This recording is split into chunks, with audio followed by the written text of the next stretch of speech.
welcome everyone. Welcome to my channel. This is Senor Art. My name is Kat. I'm very happy to have you all here tonight. I am starting a little bit early because I kind of want to do a lot tonight. So I'm going to start again right on time. So welcome to both Mathursis and Reese and anyone who's lurking. Thank you for joining me for tonight. I'm going to adjust my mic really quick. Sorry about the noise. So what we're going to be doing tonight is we are going to be doing a let's draw, and we're going to be doing a jackalope.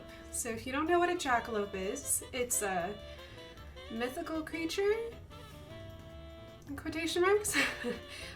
It's a popular mythical creature in like the Dakotas and particularly in New Mexico. So it's something that I grew up with and never thought about, and when I started doing research on jackalopes, I started to realize that, yeah, they are definitely a mythical creature started by taxidermists. I am not kidding. You can look it up. It's something that taxidermists were like, I have a rabbit and I have antlers, and I'm gonna stick them together and make a myth about it to stir up tourism. So that's not really fun, but it's interesting to kind of know that. There's like some myth about jackalopes actually being real and that they are ferocious creatures. And back in the day, like in the 1800s, people had to wear like metal cans around their legs to prevent them from getting slashed by really aggressive, angry jackalopes. So yeah. Another interesting fact about a jackalope I learned was that the definition is it's supposed to be a jackrabbit with antelope horns, except all the drawings of jackalopes you'll find, jackalopes have deer antlers and not pronghorn horns. So it's interesting. Anyways, it's fascinating. How are you guys this evening? I hope that you're having a great evening. Hope your week has been doing good. We are officially on hump day, so we are halfway through the week, which is great. Looks like I know that Mathursis has a drawing utensil. Reese is working on the dinner. I hope your dinner is delicious. No, I'm kind of scared about jackalopes. You know, my experience about most jackrabbits are that they are very tough little critters, but they don't really have an interest in fighting unless they absolutely have to. They spend more time fighting amongst themselves than they do with other creatures, so I wouldn't really worry about jackalopes at all. So I think you'll be just fine. So let me go ahead and move us on over. Bloop. Bloop. Did you like my little sound effect? Alright, so I have the original watercolor drawing that I was working on earlier today. So we're going to use this as a reference. I have it also posted somewhere. Where would that be? Down here? Down here. I also have it on my Discord. There's also a reference on my Instagram. So if you want to follow me on any of the social medias to have access to those, you can do that. He says so. Hi, buddy. Want to come on up? Want to say hello before I get started? See ya, boo. See ya. So Seven, my cat, might be joining us. We'll see. Come on, sis. I'm wearing all black, and you're a white cat. How can you resist? I know. I wore this cat to attract a Seven. Come here. Come on, big boy. Come on. You can do it. Oh, you're such a good boy. I know that took a while. Hold on. He's getting comfortable. Hello, Lady Boa. Welcome. I was attracting... What? I was attracting the Seven. He looks so thrilled when I do that to him. He's like, no, don't do that. I wore black for this reason. I was hoping I would get a wild Seven. Tailback. Oh my gosh, you are shedding. Oh wow, I'm not black anymore. Where you go? Can I go up here? Oh, nope. Sorry, there goes cat hair. Yesterday I gave 2 of my cats baths, but I don't do it to Seven. He's getting too old. He's a senior citizen now, so I don't give him a bath, but he is shady. Okay. Oh my goodness, Yevon, you are shedding. I'm gonna give you a back scratch so everyone can see your tail. Yeah, kitty tail. Hello, North. Welcome, welcome. I'm giving my Cat 7 a back scratch. Hope you guys are having a good evening. Yeah, where are you going? Where are you going? Are you supposed to be up there? Nope, nope. Censoring. Oh, you can't drink my water, love. Oh, come here. You silly loaf. Lady Boa said, when Boa scored the winning and only goal in his soccer game. Congratulations, that's exciting. Oh my goodness, that's a good game. When you are the reason that your team won. I see a cat snake, I know. He's a cutie patootie. Okay, now that I have an efficient amount of cat hair all over me, I think we can start drawing, which is going to be exciting. So, yeah. So we're going to be doing this little guy right here. Seven's looking at me with green eyes like, I'm going to get in your lap. So we'll see if Seven gets in my lap again. I have my sketchbook, all that good jazz, but the first thing I'm going to do is see if I can get my camera to focus. Give it just a moment. I'm going to set this off to the side. I'm going to grab my pencil as my camera starts to blur again. Yeah, focus. Come on, buddy. There you go. Make sure that my pencil is sharpened. So if you guys want to take a moment to get your paper, get your pencil, we're going to start like we always do. We're going to do a little bit of warm-ups just to kind of get our into the headspace, get our wrists warm up, and kind of practice some shapes that we're going to be doing today, so you kind of already know what you're looking for.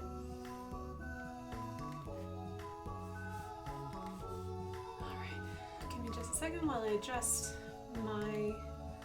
I need to adjust my chat a little bit so I can see it. There we go. There we go. Alright, so like normal, we're gonna go ahead and make sure that I've got it. I'm right-handed, so whichever hand you're more dominant on, choose whichever side of the paper is easier for you to draw on. For me, I go from left to right, but if you're left-handed, you might actually go from right to left because it's easier for you, so whichever is easier. And I'm just going to draw a circle, and then I will draw like an oval shape.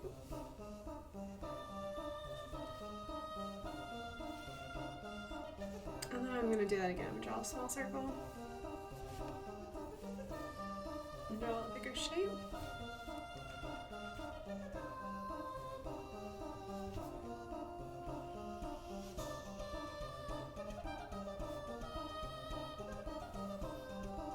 And I'm going to draw just a nice little curve line like that. I'm going to repeat that curve.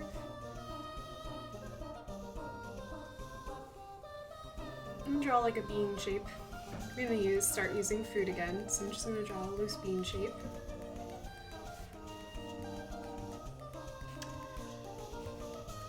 And then I think the last shape that I'll definitely need to work on, which will be interesting.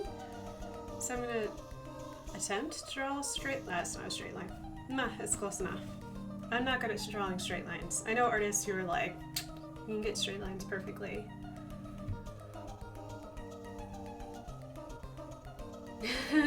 Thank you.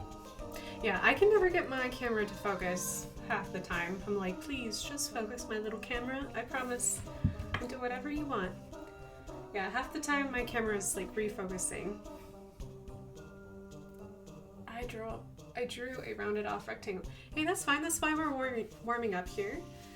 So I'm going to go ahead and draw another attempt to draw another straight line. Like that. And then I'm going to do small circles to big circles. So I'm going to go this way. So big over here and small over here. So I'll start small.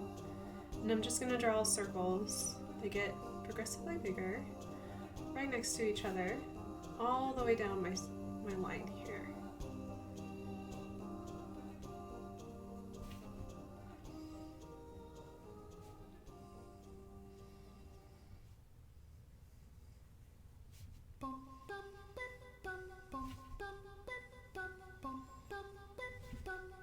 So they start small and then they get bigger going this way. Or if you want it the other way too, that works too.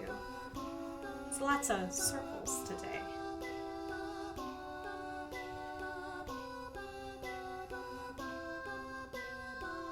Oh my goodness. Have you ever seen the video of the professor who draws perfect dotted lines in one go on a chalkboard? No, but I'm sure that is impressive. Did you see the math teacher holds the title of the best free-handed circle in one stroke? Wow. Oh my goodness, the amazing skills that humans can do. I usually use, let me show you. That implement helps me with circles. If I want to draw them perfectly, I use a compass. Oh my gosh, I have so many videos to watch. Alright, let me go ahead.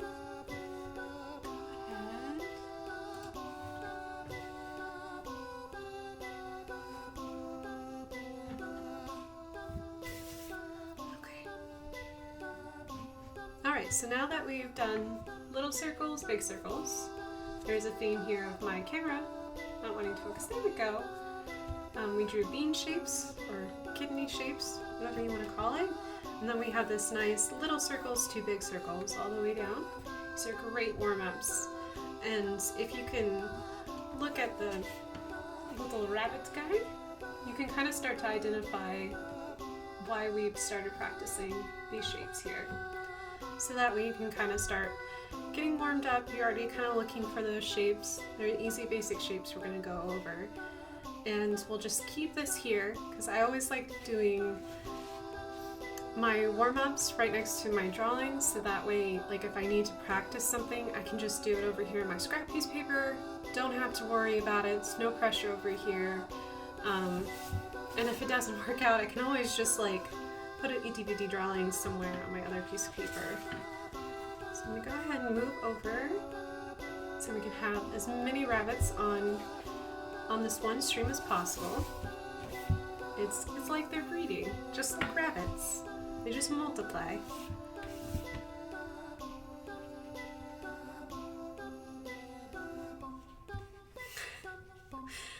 Oh man, math teacher that talks smack. That would also be good to watch too. Okay, so I'm gonna look at my piece of paper. And I know that my original drawing here is slightly bigger than my camera, but that's okay. I'm going to try to make it fit within my camera. So this is my piece of paper here. So I'm going to keep an eye on the details of a jackalope. So one thing about a jackalope is, if you guys want to, is to look up what a jackrabbit looks like. So for the most part, rabbits are really small and tiny. And their ear length matches the length of their face. But with a jackalope, and with a jackrabbit, because they are desert creatures, their ears are twice as long as their head. So where I drew mine are just a little shy of that, but I liked the big large ears. I just drew them until I was happy. They usually have large ears because it's the way that they cool off. In case you didn't know, not very many animals have efficient ways to sweat. So all of our skin is covered in pores, which the whole thing can sweat. It's really gross, but that's how we cool off. Puppy dogs sweat through their paws, through their little pads in their feet.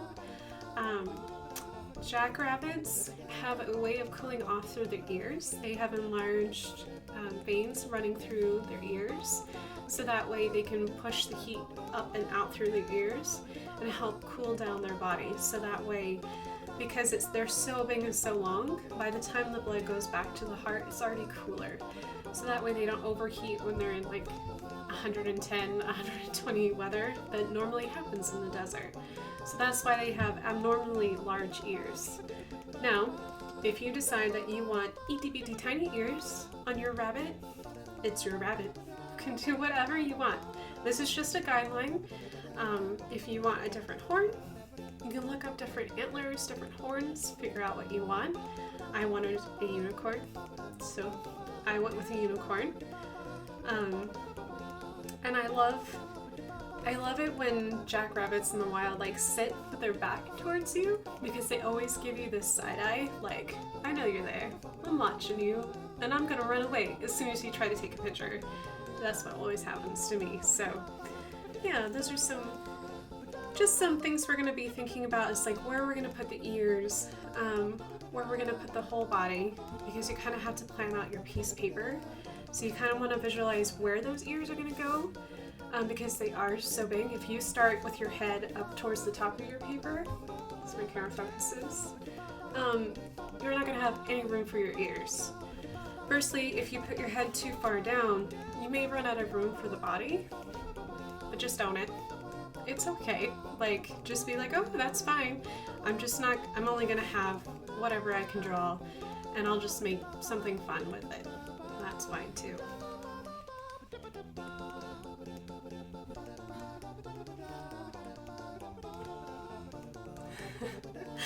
Oh my gosh, you guys are goofy. I look over. You guys are hilarious. Okay. Alrighty. So what I'm going to do is I'm going to kind of roughly look here. I'm going to try to visualize like where everything's going to be. I'm just going to put light marks on my paper. I'm trying to figure out like right about where my head's going to be, or my bunny butt. Move over my bunny butt's going to be. I kind of need to plan that too. And make sure that I have enough space for my ears. And if I don't leave enough space, do I have enough space in a certain direction? So say if I drew it too close to the top, I could lay these ears back as long as I have enough space on my paper. So we'll see. We'll see how I do this.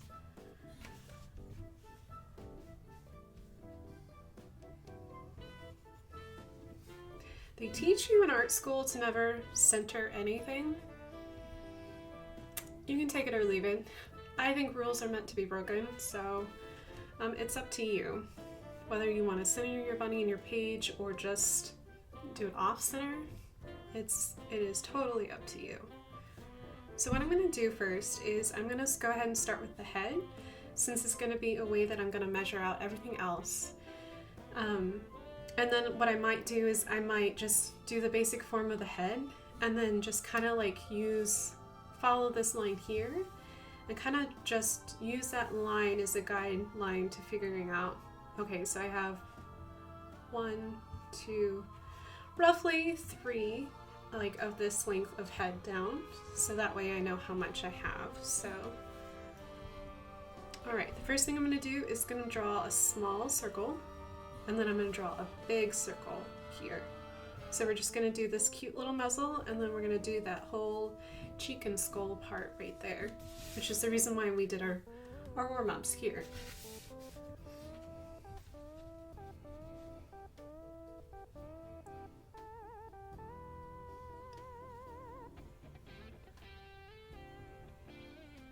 So I did a small circle. Oh, gotta make them tiny, that's okay.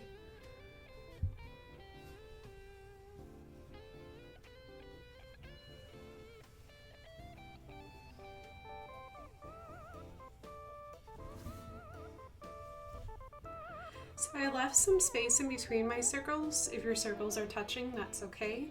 I left some space here because I know the length is a little bit longer and there is some space between this curvature and the rest of the cheek here.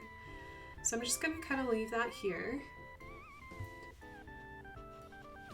And I realized that the top of my paper is really tall, so I did my mistake of drawing my head too far. He's just a little too far over altogether.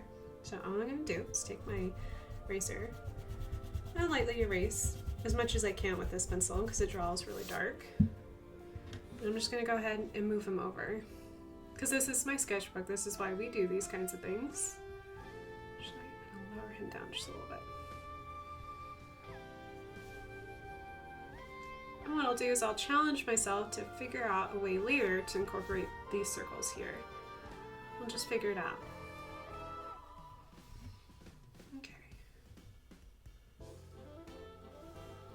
Do my ears. I'm just gonna lightly do lines here.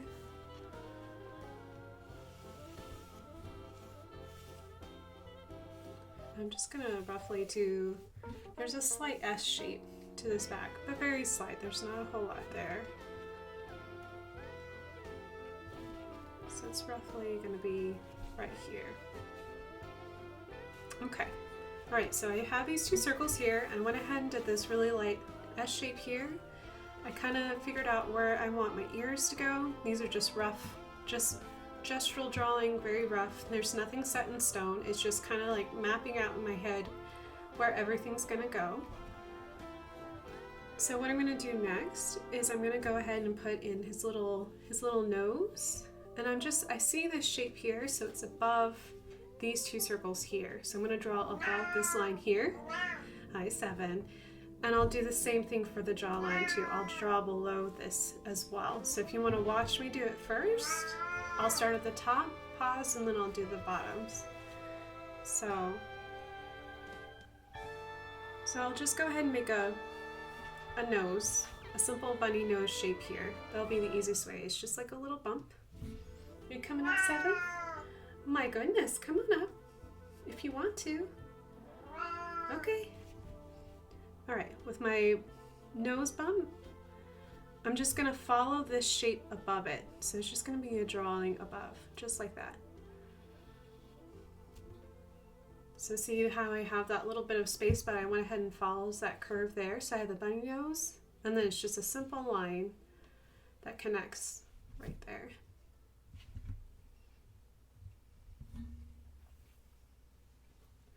It is 7 o'clock, and do-overs are fine. This is why I do it in my sketchbook. I am only human, and it doesn't matter how many times I practice. You know, sometimes we just need to start over, a little do-over. Okay, so what we did is we just did this circle and this circle. These have a little bit of space in between. We did a cute little bump for our bunny nose right over here. And then we've used that bunny nose to follow this curvature here all the way over. And it's not quite at the middle, but that's fine. And then what we're gonna do is do the same thing. Leave a little bit of gap below and follow the curvature of this cheek here.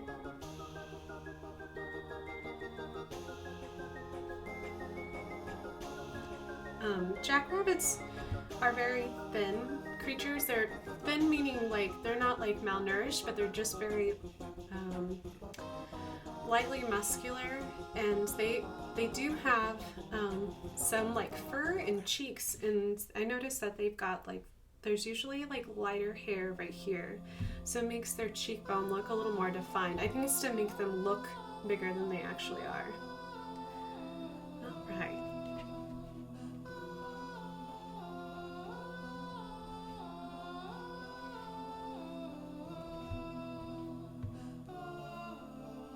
And if I'm going too fast, just go ahead and be like, hey, wait, hold up. So what I'm gonna do is, since I've got these two shapes here, and I've made, it looks kind of like a heart if you tilt your head a little bit, or it can look like other shapes too. We just won't mention it on stream. It may not be family friendly, but that's all good. It kind of looks like a turkey to me, you know, like a turkey breast, but it is what it is. So the next thing I'm going to do is that I notice that there's the back of the neck here, and it's twisting over the shoulder. So this is what we call foreshortened here. So which means that the neck isn't straight, the neck is turned. So this part of the neck right here on the back should be longer than the front. This should be short and this should be long because the animal's looking over its shoulder. So if you took your own head and you turned it to the side, you're gonna feel like the length between your chin and your collarbone is much shorter than the back of your head to the top of your shoulder. And that's the way it should be, because you're actually bending and moving through space. So since I put that light line for my ears here, all I'm going to do for the back of the neck is just draw like an oval shape back here. I'm going to do it really light because it's just going to be a suggestion, because I may have to lengthen it, make it longer or make it shorter, so I'm not going to do anything really dark. It's just kind of like, I know the back of the neck is here, but I kind of want to figure out where this part of the shoulder blade's going to be. I'm just going to follow that down.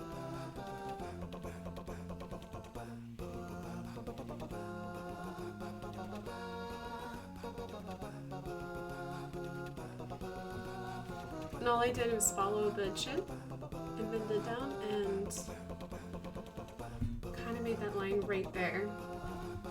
So I have that nice little space right here, which I can shorten depending on how I want to look at it or not. But I'm also noticing like here too, like I have this nice little S curve that we made before, and that's where the back is going to follow. So like this neck part should be able to easily take your pencil and draw along that S line again. So you kind of know that everything is sticking together. Hello Lumos, welcome, welcome. We're drawing jackrabbits, which I know you have in your neck of the woods, just like Hello North does as well. We're going to make them into jackalopes.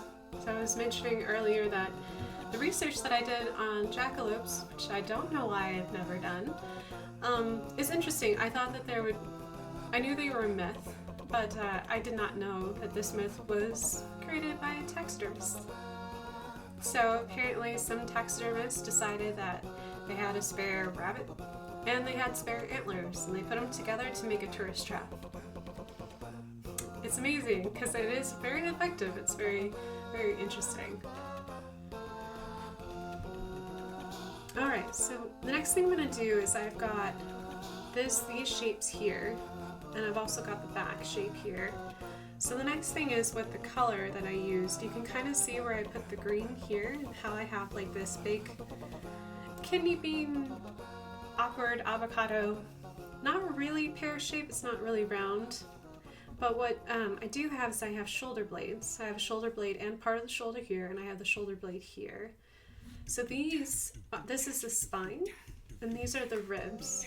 So I kind of want to keep that in mind because like the way that a spine moves through space and the way that a rabbit sits, especially a jackrabbit, they've got itty bitty tiny skinny legs compared to the rest of their body. It looks kind of awkward, and they move in a very unique way because their muscles in their legs are joined to their body in a certain way. If you never watched a jackrabbit just try to walk across the yard, they don't move like cottontails, and it's so funny watching them move in my opinion.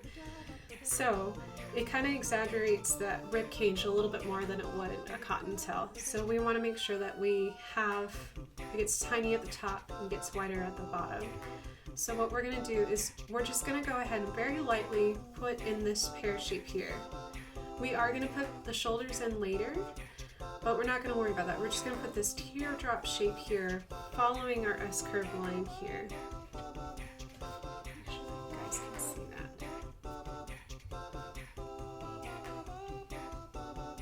So teardrops are really skinny at the top. They get bigger at the bottom.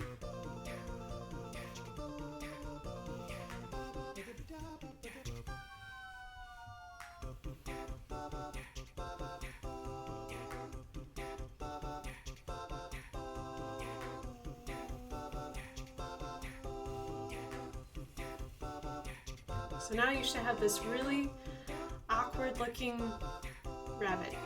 Ta-da, you're done. No, I'm just kidding. It looks really awkward, doesn't it?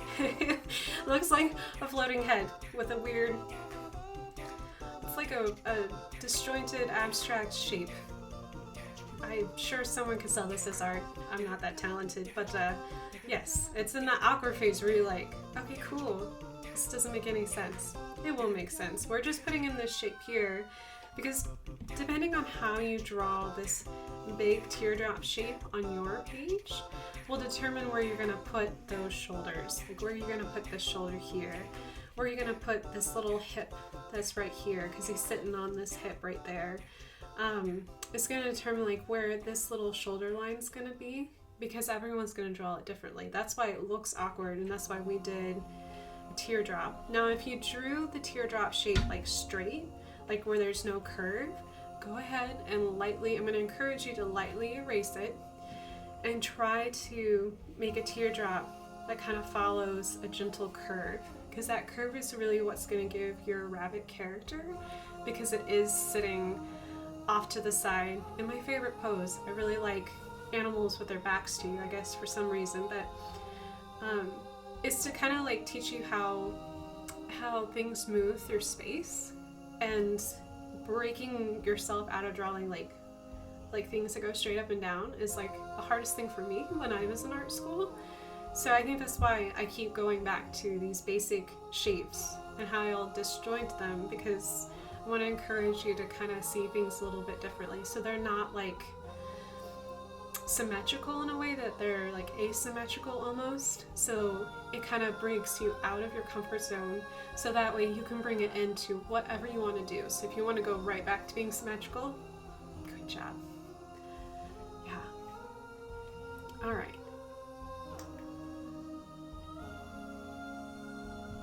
We just drew my teardrop in first try. Was not expected. Oh, good. Good, I'm excited. I'm glad. It means that you're starting to see the shapes. And everyone sees shapes differently. Everyone will look at something differently. If you're really into drawing, I highly encourage you to take a drawing class with lots and lots of other people, because every time you pass by someone else's easel, you'll see how their drawing is completely different. Like, everybody sees something just a little bit differently.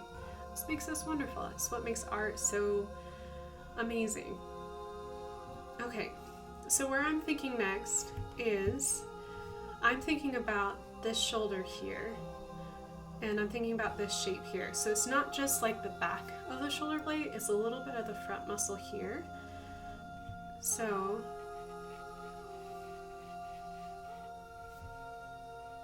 this line here is really important, that kind of like actually intersects. Excuse me, I just realized my pencil's pretty dull. I need to sharpen it. That line is intersects right here, because we're going to automatically read that as like a folds, as like you're turning and you actually have natural folds. So I want that line there, because it's going to give me a great way to kind of launch off, make this angle here, and then go down.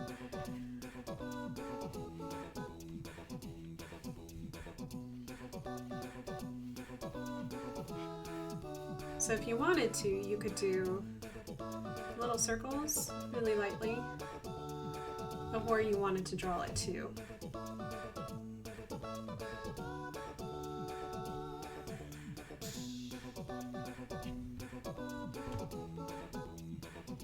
So now I should have, from my teardrop to my shoulder, there should be some smooth curves and then these sharper angles because of the muscles and the bone structure underneath of this right here. And if I decided that I made these lines look really, really dark, I'm just gonna take my eraser. I'm gonna erase it really lightly. Go ahead and sharpen my pencil once more.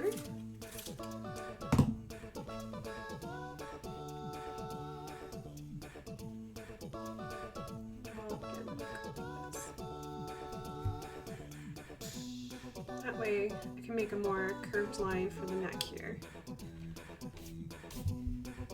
But this line should be leading back towards, like there should be a point right here on the back, where the back of the neck, so where the spine is connecting from the back of the neck to the rest of the spine here. If you get a chance, I need to look it up and I probably will put it in Discord, is look at skeletons of anything that you're interested in drawing in, because the structure of the skeleton, what is underneath everything else, really determines the way everything else lays on top. So for like us, in our own spine, the bottom of your spine, the way that your spinal cord is shaped, is completely different than the way that your spinal cord is shaped up at your neck, because it has a different job. Same thing with any type of animal. Depending on how they live, how they survive, their neck bones will be super thick or super tiny. It just depends on what their function is in nature. So I think I'll try to look up a jackrabbit skeleton and put it on Discord, so that way you guys can really see the skeleton structure underneath. Okay. Also, the other thing is that we've got another angle here. So I've got the point of my shoulder here, and my other point of my shoulder is almost a diagonal because of the way I've drawn my creature. So what we're going to do is we're going to go ahead, we're going to match, should be, I'm going to go ahead and match those angles there. So there should be like an angle here. And I'll just know that this might move that circle over a little bit. Might actually go in between. This is going to be kind of where the point of the shoulder is for here, but it's a rounded shape. So we're just going to go ahead and use it to bend down.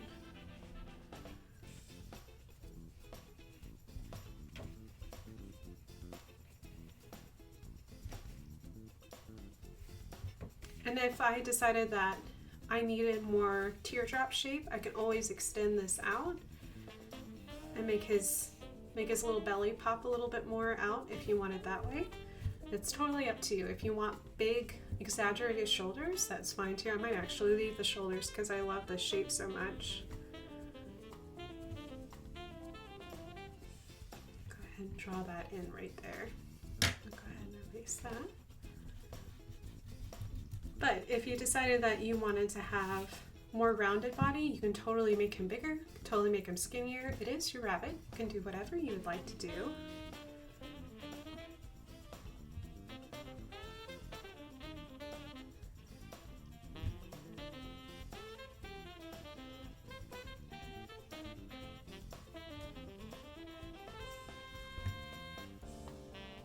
That is a very long dad joke.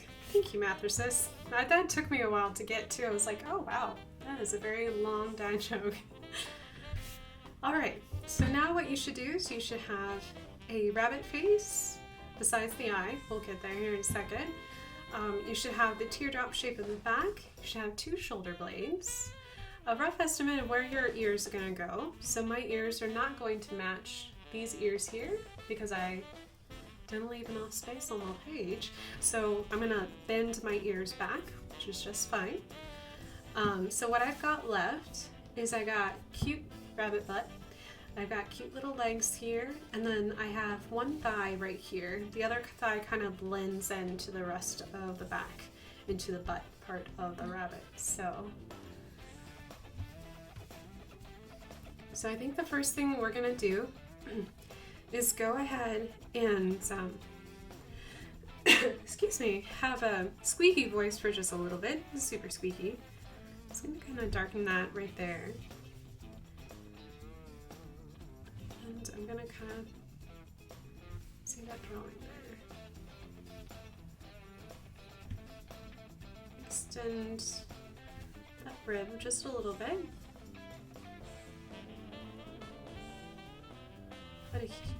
Put just a little circle here and a little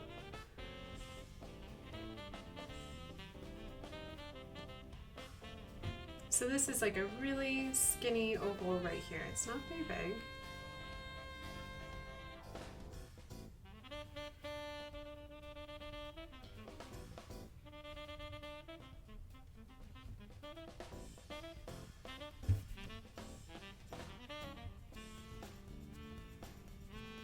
Which should follow the curve of the teardrop. So all these curves should follow this. It should never feel stiff in any way.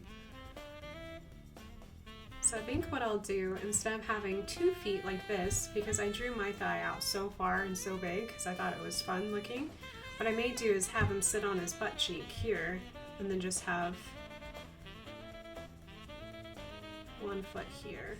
So all I'm going to do is just connect, move it up so you guys can see it. So this little guy here was super easy.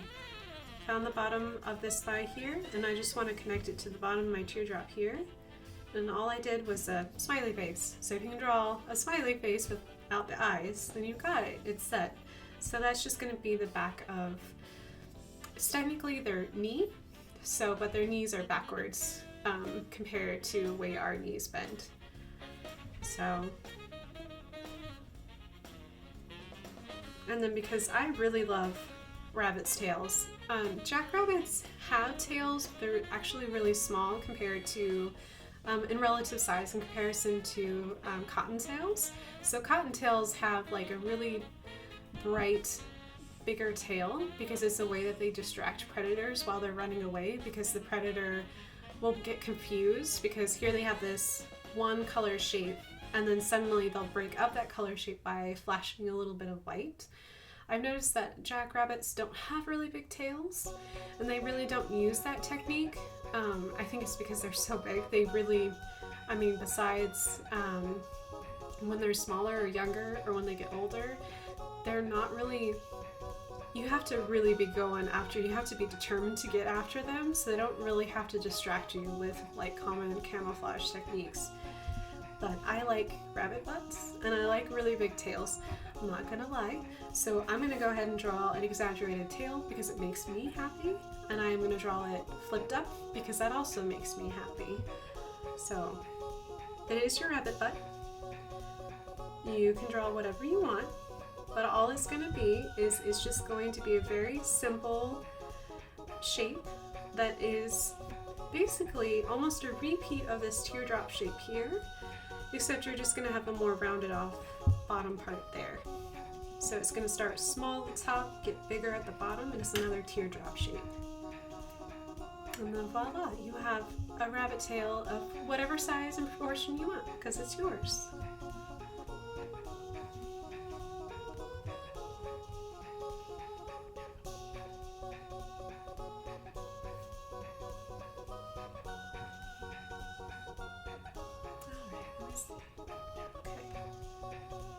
Have I lost anyone yet? Do I have anyone still drawing a rabbit? I'll wait just for a little bit because I know I've been kind of like going really fast, but I wanted to get to the point where hopefully we could finish the drawing part within an hour, and then maybe you guys could find crayons or color pencils and start making it super colorful and whatever colors you want, just to kind of like, you did all this hard work and it was super exciting, now you get to color it. So, but I wanted to kind of get us all the rough shapes in first, then go to a break so you guys could find color pencils or crayons or whatever, markers, watercolors, and then we'll be able to color in this little guy. You are still working on it.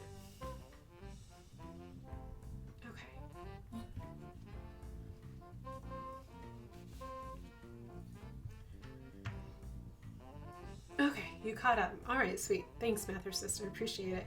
I will turn you into an artist yet. You have no idea. It is my master plan. I guess in return, you'll have to teach me statistics because it's been a long time since college. So I did about 2-3 semesters of statistics. I know how to find the basic things, but I don't remember the complicated things. Might be more likely that, yeah. Alright. I will try to learn math. Math and I just don't get along very well. My brain just has a hard time thinking math-wise.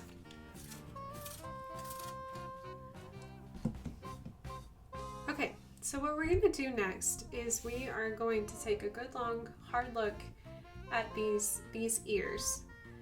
Now, in chat, I want you guys to take a moment, look at these ears, and talk with each other and tell me what shapes that you see in these ears. I want you to tell me instead of me telling you. What shapes do you think you see in these ears? Because part of drawing is being able to see the shapes yourself.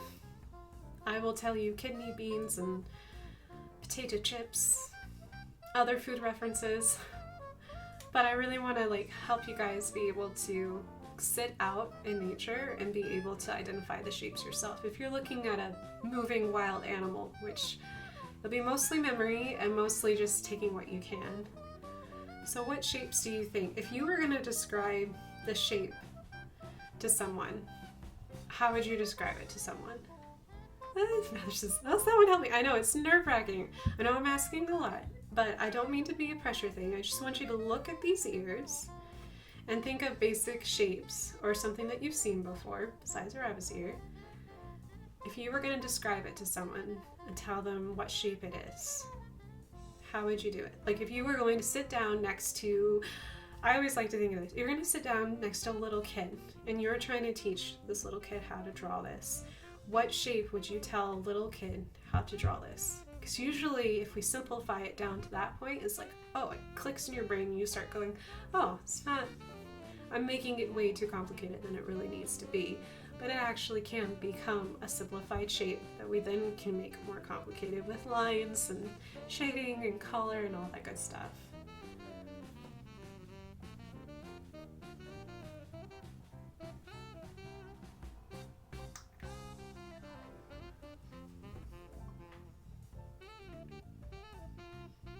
The pink reminds me of a diamond with the corners rounded off. Perfect. That's all I wanted you to see. Perfect. That's why, one of the reasons why I did this in color, so you could kind of see the shapes that I started making with it. And it is like a very exaggerated long diamond-like shape. It's all the corners are rounded. There's nothing solid or anything like that. So we're really narrow at the bottom, and then we widen up at the top, and then we narrow. So we do that whole, it's almost like, it's like you got the top of the tier and you kind of just like siphoned it out, so it's round in the middle but tiny at the top and even smaller at the bottom. I'm very excited. I know it's a lot to ask, but you are seeing it. You see the shape. It's a diamond shape, but it's very exaggerated, very elongated, and very soft. So what we'll want to do is, I drew my lines on my piece of paper here. And so I'm going to use those lines to kind of like base where I'm going to put these ears. So if you want them straight up, you can make them straight up. Or if you're like me and kind of misdrew where you put it on the page, that's okay. We can start angling it back so that way we can still get that shape in there, but it won't be exactly like this. We're going to have to use our imaginations and figure out where we're going to put it. So what I'm going to do is I'm going to make an anchor point right here. We're going to do this ear here because this is the ear closest to us, and depending on where this ear sits will determine where this one goes. So my anchor point is here. Make sure you guys can see. Elongated tears. I know they are kind of like elongated tears. Happy thoughts though. These are like happy tears. Tears of laughter. So then I'm going to draw, what I'm going to do is, this is my anchor point here, so I put a circle here, and then I'm going to put a circle at the top. And I kind of made these circles a little bit big, so that way it reminds me I'm not making a point, I'm making like a rounded shape. So I want to really make sure that I don't. So, and then what I can do is kind of like look at my angles again. So you can either hold up your pencil to up on your computer screen and like hold it up and figure it out, or on your cell phone, wherever else you're holding up the resource image.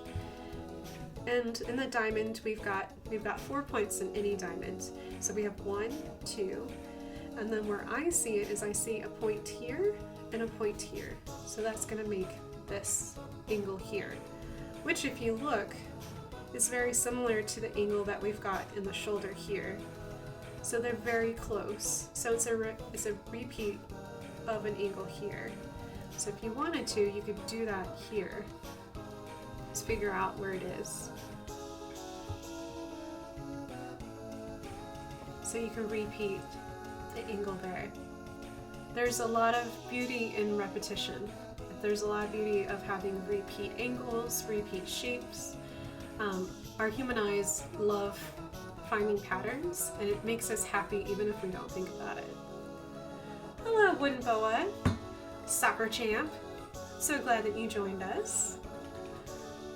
Okay, so we were talking about elongated diamonds and big old long ears of a jackrabbit, because we are drawing jackalopes tonight. So then it's pretty much, we should have 4 points. And we've kind of determined where our widest point of our ears are. Mine are going to be much shorter than the ears that I have here because I stuck my rabbit so far up my page. That's okay. That's okay. I'm working within what I drew. And so what I'm going to do is I'm just going to follow the dots. But I'm not going to make, unlike doing it like for homework, what was it, kindergarten? I really didn't like these assignments. They drove me crazy. But not like doing connect the dots where you draw straight lines. I'm actually going to curve around each of these little itty bitty circles because I don't want any straight lines because these are ears. If you look at your own ears, there's no straight lines in your ears because it's an organic shape. So we want to keep that organic shape. So I'm just going to use these as anchor points.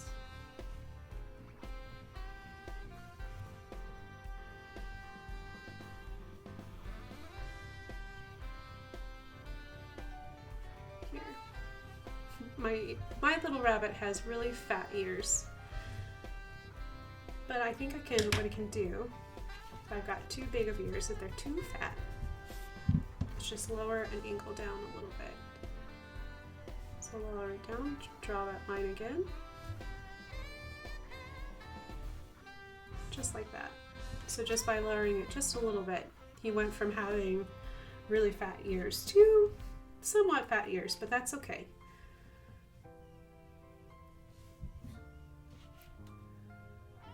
Draws lines and own ear.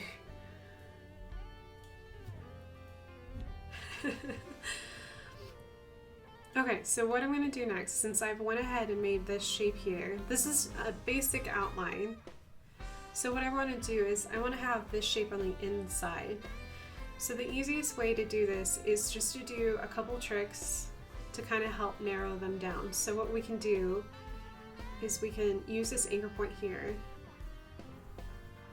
and draw a line like this on the inside of the ear, curve it around, and draw also the other anchor point. And then make it disappear.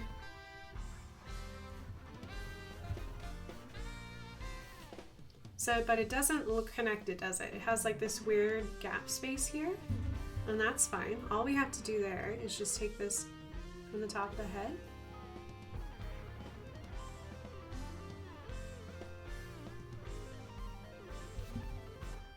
and see how we connected from the top of the head to the ear, and then suddenly it looks attached, but it kind of looks a little funny in the back. So what we can do is do the same thing. It's just make these itty bitty tiny adjustments, because there's actually like a little shadow shape here. Since my ears are a little shorter and a little fatter, that's okay. It's to kind of help balance out the fact that I can't make them as long as I want them to be, because the limitations of where I put my rabbit. It fits on the page though, so I'm doing great.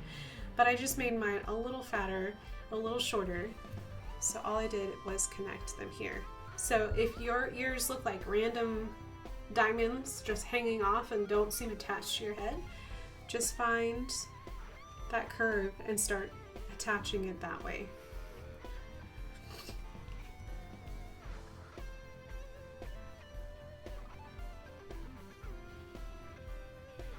So what I'm going to do next is I'm still going to use this anchor point right here, and I'm just going to draw slightly out. Oops, went a little too far.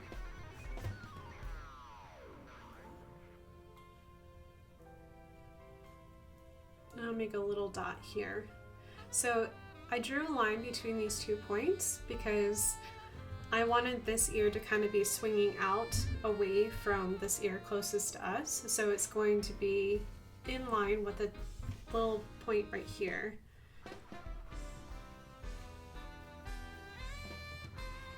And all I'm going to do is just roughly draw a triangle like this, and then I'm going to follow this same angle here. So I should have an anchor point here, right? Because we already have that information here. And then we just draw it back towards the head. And there you've got a really basic back ear right here. If it makes you feel better to go ahead and draw all 4 points through the ears, you can go ahead and do that. I did not do that because sometimes I get confused and lost where I'm going. So I just went ahead and drew that back ear just like that. It should mimic all these shapes and these angles, and I'll make it feel like it's all complete. And then voila, you've got a basic rabbit, no eye. We're getting to that point. We'll get an eye on there so it's not as creepy. But we should have ears, we should have a body, all that good stuff. So Mathers, just let me know when you are caught up, or if you guys are just joining me and drawing. You're welcome to go ahead and ask questions. I'm not really sure what parentheses Y means, but you'll have to just let me know. If that's a yes, maybe, or rabbit ears, I'm not sure.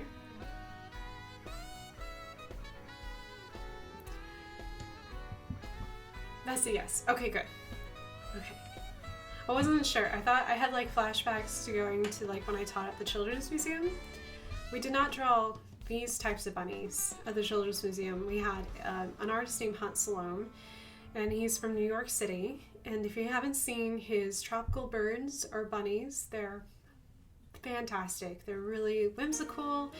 And what he did for a very long time is he would go into his studio, take his oil paint, and just paint bunnies. Like thousands of bunnies. Like the Children's Museum of Indianapolis has hundreds of bunnies. They've only got maybe like 30 out on the floor, and then they've got hundreds in their back warehouse. There's a lot of Hunt Salome bunnies. But it was always fun to do drawing lessons with kids with rabbits, because we did all the same things. We talked about shapes, we talked about what we saw, what colors we saw. We asked silly questions like, how many ears do you see? So if you have kids at home, it's so good to do observational drawing for this reason, because it really expands vocabulary, expands critical thinking skills as well. Plus, drawing is therapeutic and so nice. So I'm a huge proponent of that art should not be out of schools. There's a reason for art, because some of our best scientists are also artists as well. So, you know, it's hand in hand. Okay, so the next thing we're going to do before I get totally distracted and off into my own little realm of STEM education plus art, what we need to do is we need to go ahead and put our eye before we do whatever horn you want your jackalope to be. So we have our ear here, we have our cheekbone here, the bottom of our cheekbone, we have our little nose here. So I know the eye is not going to live near. I mean, unless you want it to. If you want it to be some kind of like monster, put the eye right here. It'll be really distracting and something no one's ever seen before. If you want it to feel a little bit more natural, if you look, of course not anyone's eyes are perfect, but our eyes kind of sit almost in the center of our cheeks. So we have like our cheekbones, so our eyes like usually sit like right here. Same thing with most animals. So we just want to find this little cheekbone here, and we're going to go ahead and put an eye like right here. We're just going to lightly draw in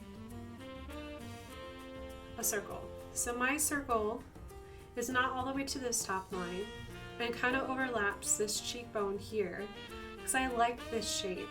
But if I sat it on top of the cheekbone, it would be too close to here, because I want to make sure it has room for an eyebrow, even though it doesn't have an eyebrow. I don't want it to have an eyebrow. So I just drew a circle, just a basic circle. And I'm following this circle, so I made sure that the circle bends down with the cheek, because it should follow this curve here. So, because jackalopes have heavy, dark, they're kind of like gothic kids of the desert. They have really dark eyeliner. I am not kidding. Look at a jackalope sometime. They have dark eyeliner around their eyes because black absorbs light, so they have like long, white, pale eyelashes that reflect all the light. So, but some of that can also be combated with dark eyeliner. Can also help with sun glare, make mirages seem clearer because you're absorbing the light into the skin part instead of the eyes. It's really fascinating stuff. I pinned the eye on the Jackalope. Aww. I should make a thumbs up emote. That would be fun.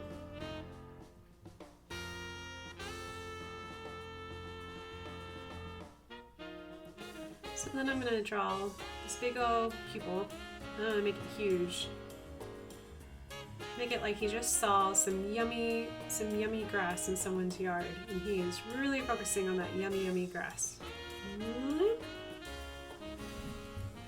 Big and giant. Let me color this in really quick. A little triangle, dark eyeliner. If it's a girl bunny, you can put eyelashes there. It's totally up to you. He's eyeing that beautiful grass in your front yard that you always try to keep pretty. All right. And then what I'll do is I'll add just a little bit of dark makeup to his nose, so that way he has like a little like bunny nose. Loop.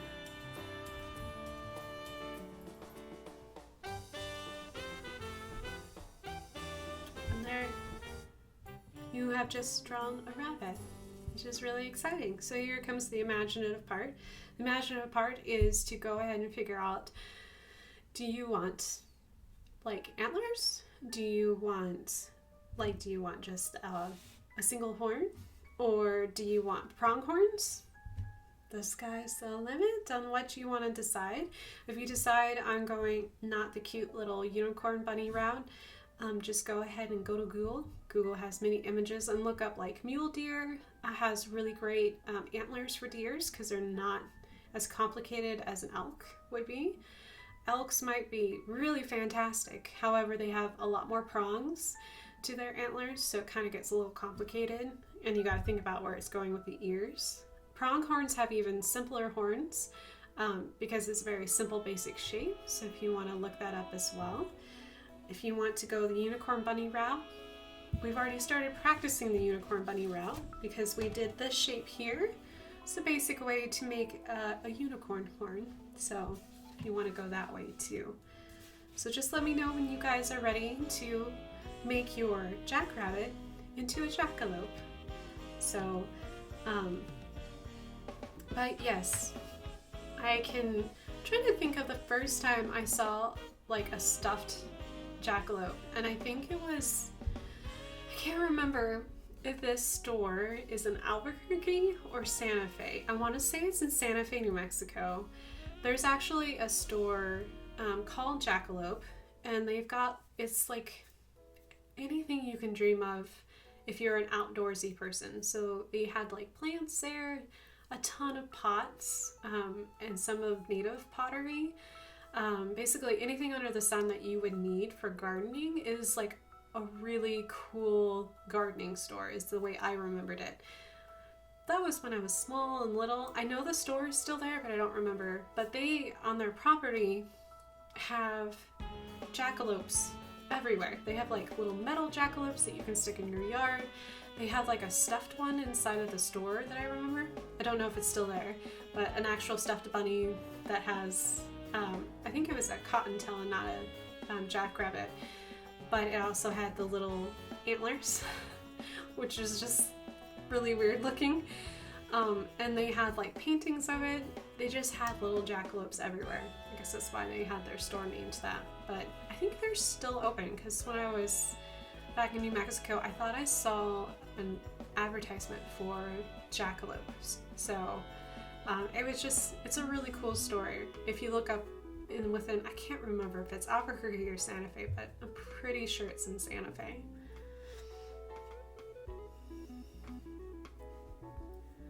All right, Mathersus, did you get the ears and the eye done? Meanwhile, I'm gonna grab my cow milk and take a drink.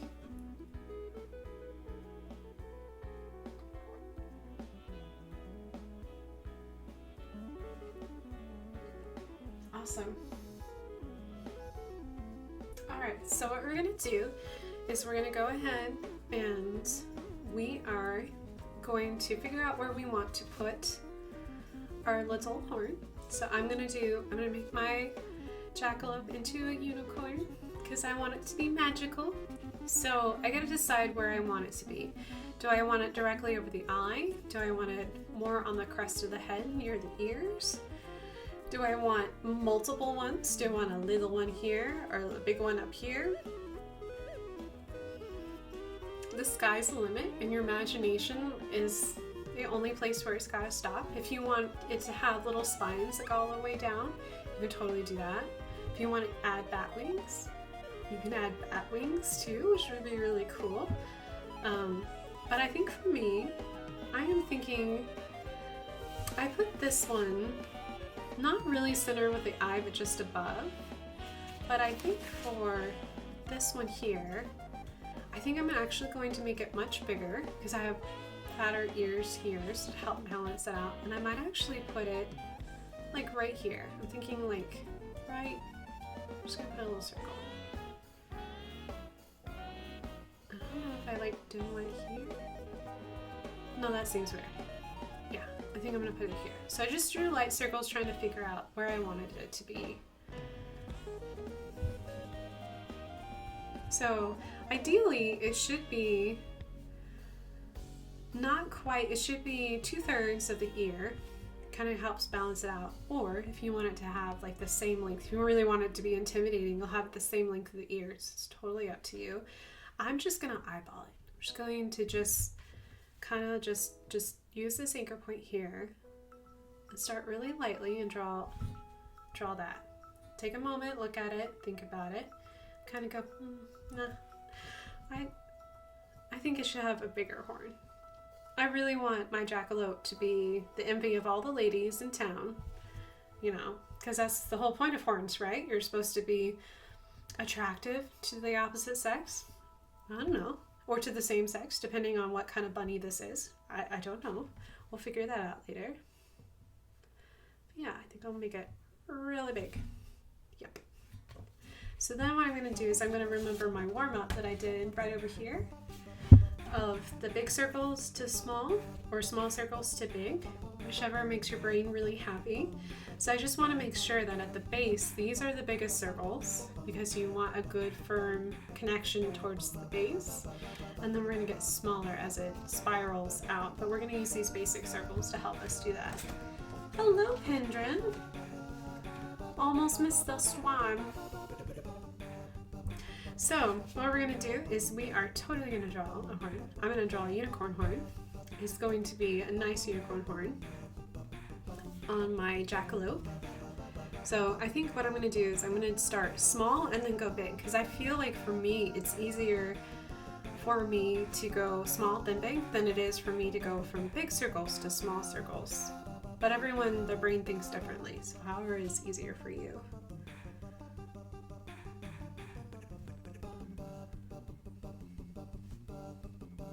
And I'm going to keep these really light because they're going to help me build the shape, but they're not my final shape. So use it as a way to just see how lightly you can draw it. Like don't power down really hard on it because it's not an outline. Just make it use that pencil as light as possible.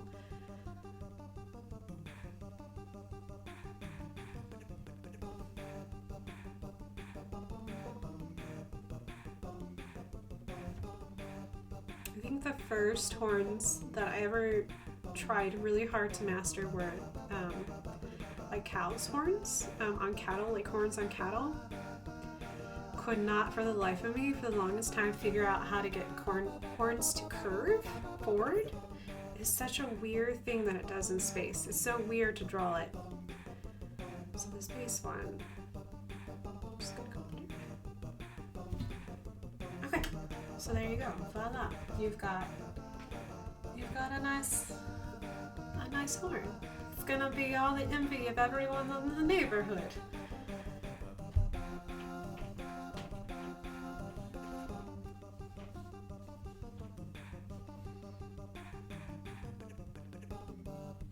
So once you get that all done, you've already got the nice little shapes here. So what I do is to give it that swirl shape,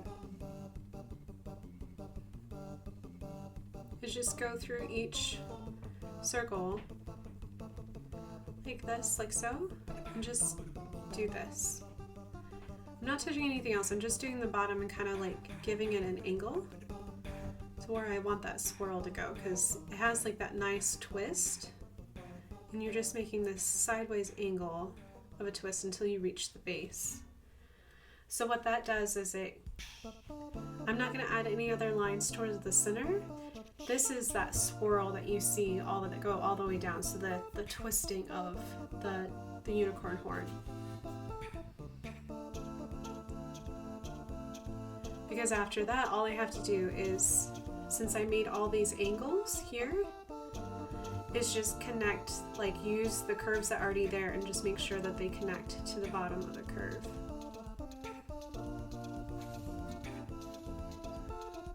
You're naming my drawing warthog.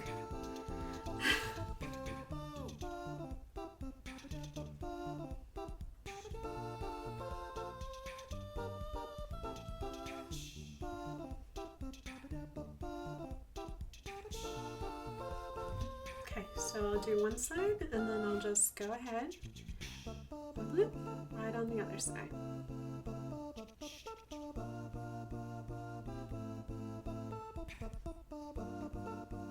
Since you already drew all the circles, you already got everything done. You're just darkening those lines up. There you go. Warthog, then Mathersis elope. That is a really hard word to say. That's a lot of syllables. All right. Took us a little bit, but there we go. We've got the whole drawing of a cute little jackalope. So I thank you guys for just sticking with me and kind of just going gun forward with it and just gun ho, and we're just kind of like went through the whole thing in one go. We didn't break it up for a break or anything like that. But I think what I'll do now is, I know that we've been streaming for just a smidgen. So what I'm going to do is I'm going to go ahead and let you guys go for 10 minutes, and I want you to find your favorite crayons, your favorite color pencils, and what we're going to do is we're going to dare to be different. We're going to make him super colorful in whatever colors that you want. So whatever you want to color this little guy, you can color him however you want to. Yeah, so I'm going to go ahead and let you guys go for 10 minutes. Go ahead and get your favorite snacks, finish your dinner if you have your dinner as well. You can always refer to this video. I do have a YouTube channel where I put all my VODs, so if you thought, oh man, this looked like fun, but I was eating dinner, don't worry, I'll put it up on YouTube by the end of the week, so that way you can reference it later, stop, pause it wherever you need to, so that way you won't ever have to feel like you're missing out, because you're not. So yeah, so we're going to go ahead and head to commercial, because Mathersis is already there, and yeah, I will be right back, guys, so we can color our jackalopes.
ahead and switch us on over.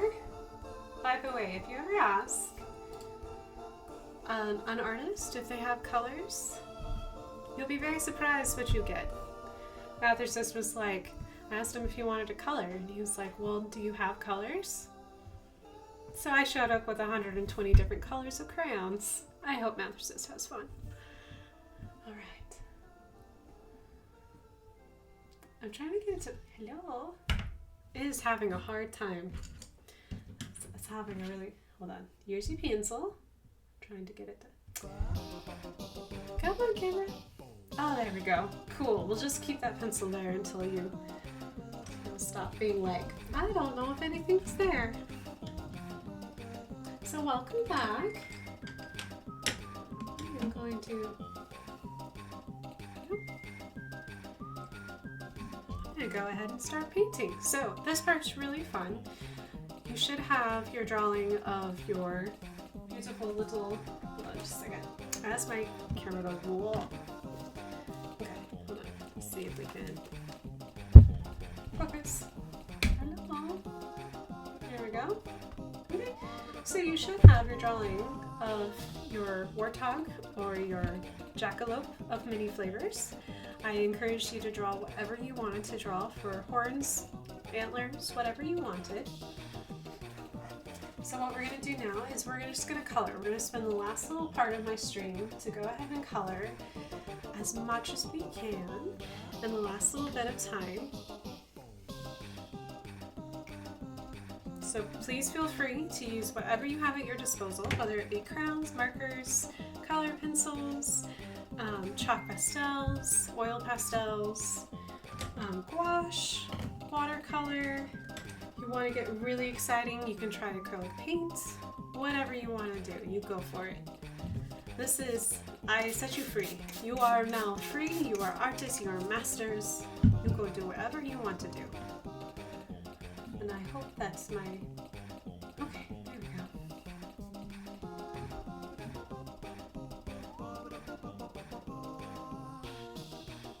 Pendrin, I'm glad that you're having so much fun with Smash. But that's a lot of fun to do.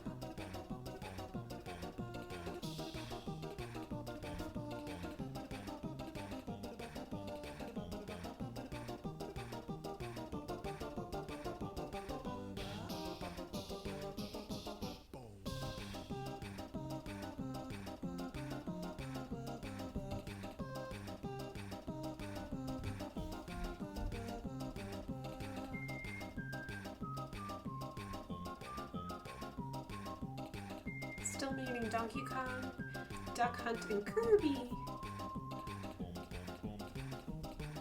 Kirby's good.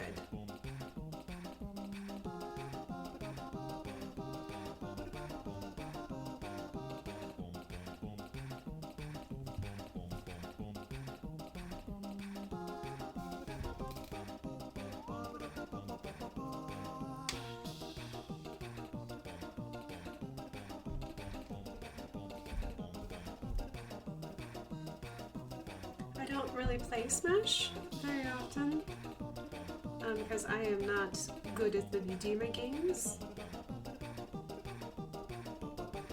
My speed's more like Minecraft. And I may still kill myself. It's all good.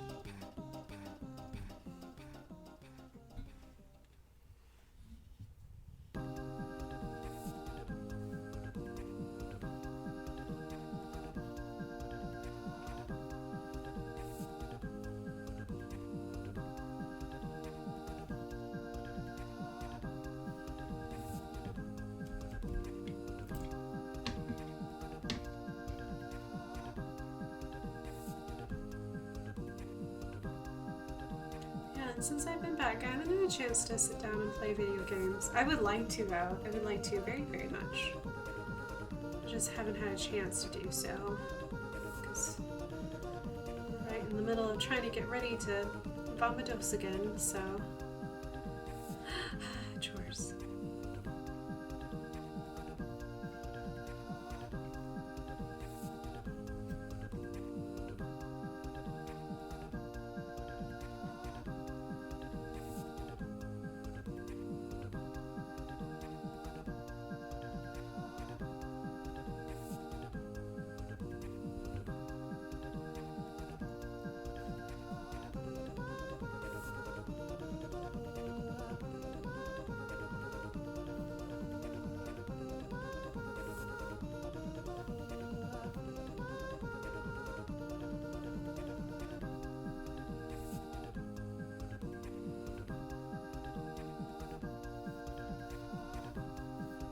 So I'm just gonna take some time to just play.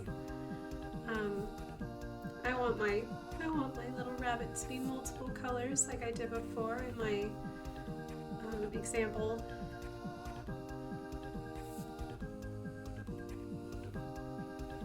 My little example drawing.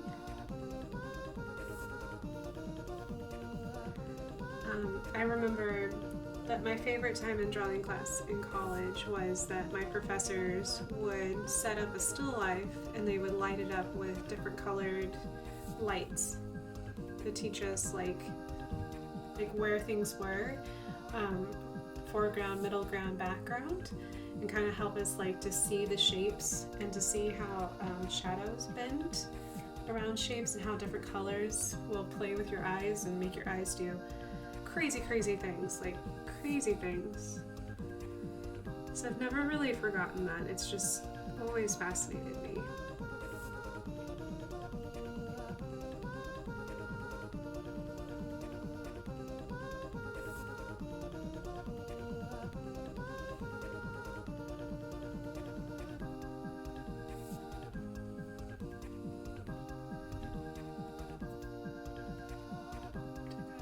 Hair, or is it just a wild?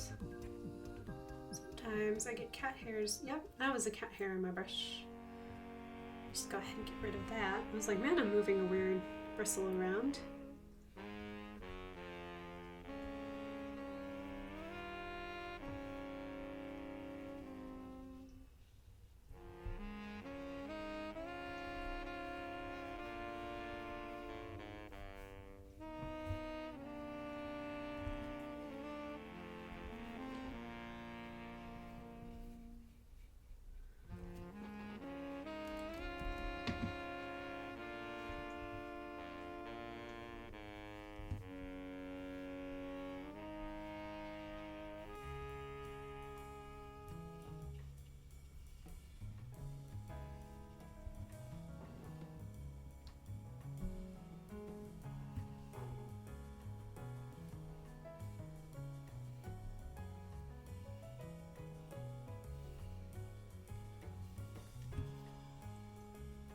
Sometimes in life you just need to just not think and just color.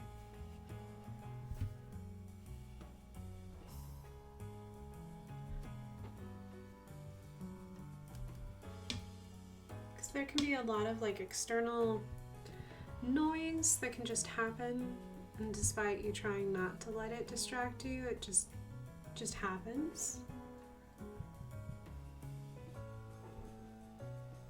But when you just sit down and color and just lay down color and just let it be,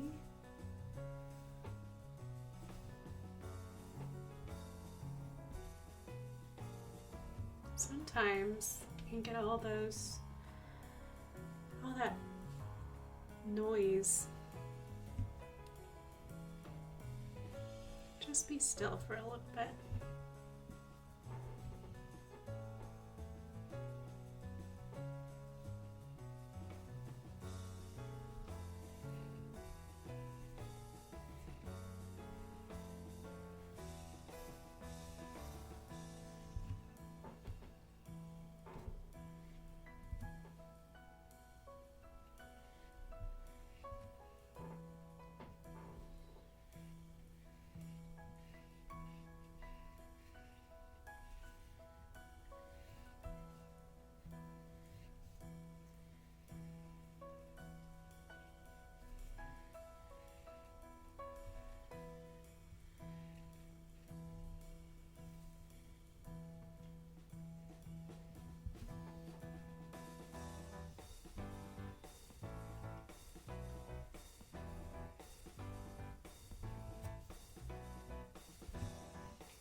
Hello, North. Yay, not working anymore.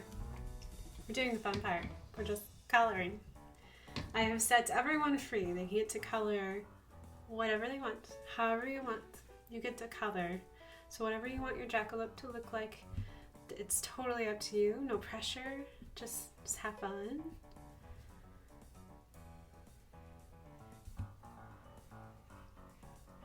So I'm just playing, just having a grand old time playing.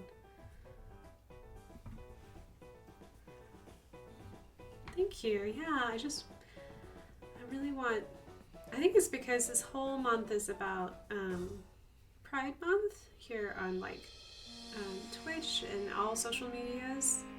So I've just been seeing like repeat of rainbows everywhere. So just like, oh man, wanting to have that colors in there just makes me happy.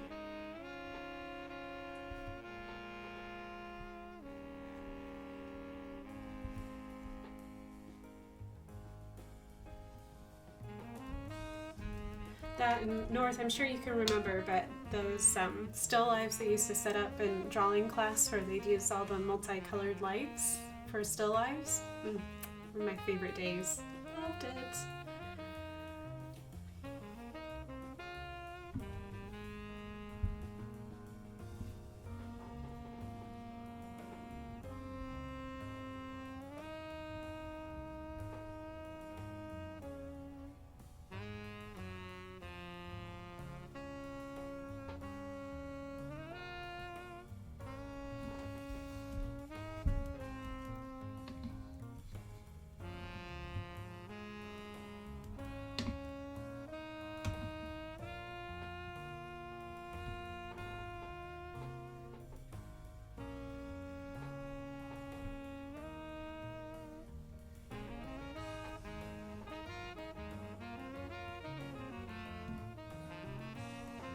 I miss hanging out and just arting in groups. I know, I agree. Yeah, I was talking about like how it's really good to take art classes where you take art classes and have big groups. This is a great way to do it because of course we've got Discord, but it's always fascinating to see how people's brains work because we all see things so differently. It made me really appreciate when I was out of art school and I wasn't in the middle of it trying to, really learn what they were trying to teach me. That, like, so many of our professors were like, hands off, just let us figure it out. Because to be honest, like, there's no way to tell how one person learns versus another person. So...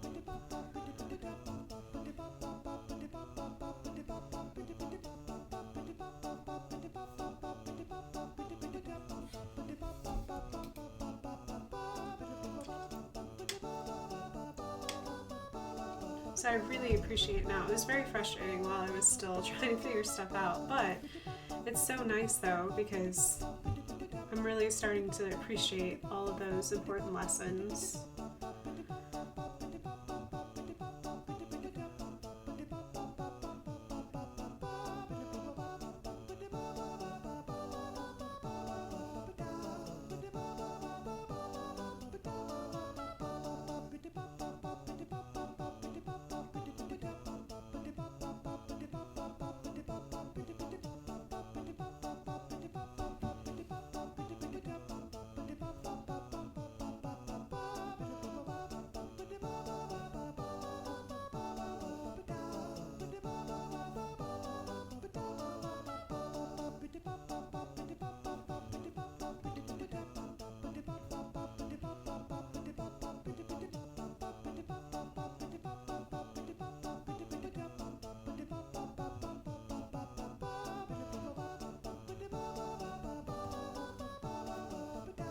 We were pretty blessed to have such great teachers. Yes, I agree, North. We had really excellent teachers.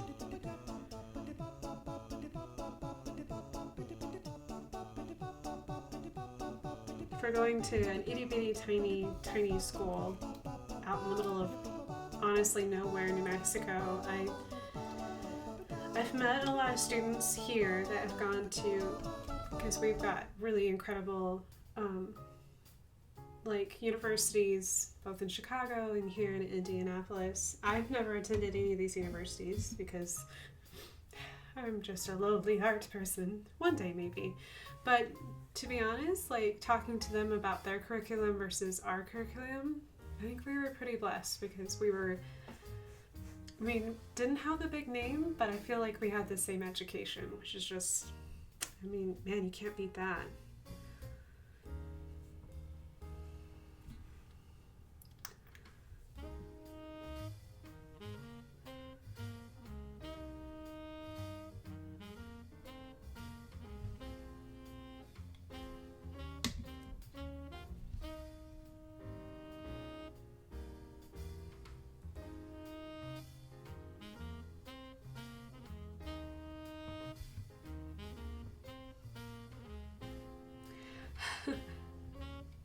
My bunny is now sponsored by Sprite. Yes, if Sprite is looking for a better mascot than a dot, they have found it. And they are welcome to pay me royalties. Or anyone else in my chat royalties.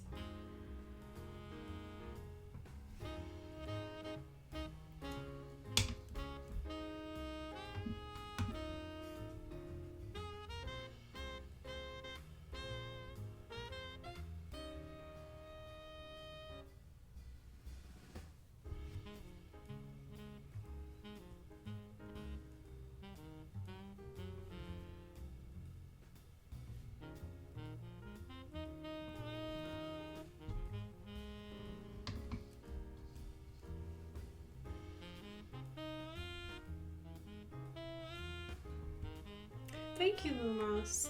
Thank you.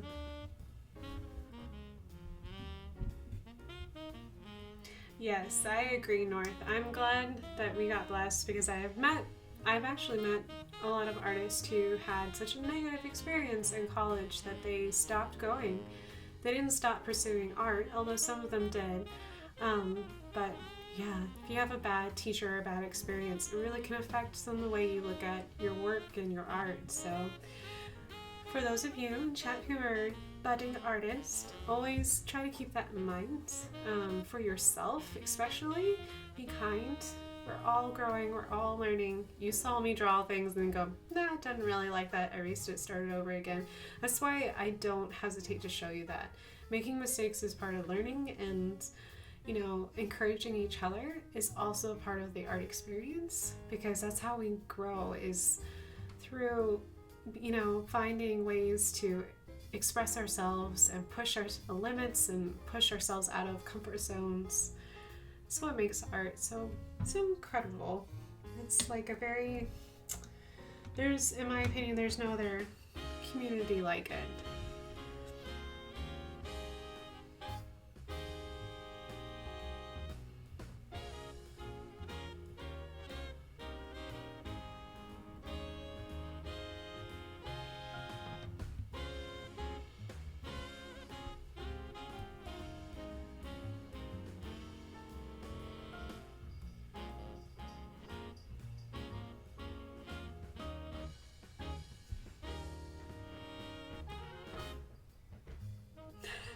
I don't know if you can hear that, but Ada is having a spunk attack on the stairs. So I work in the basement of our house, and she is just going to town on those stairs.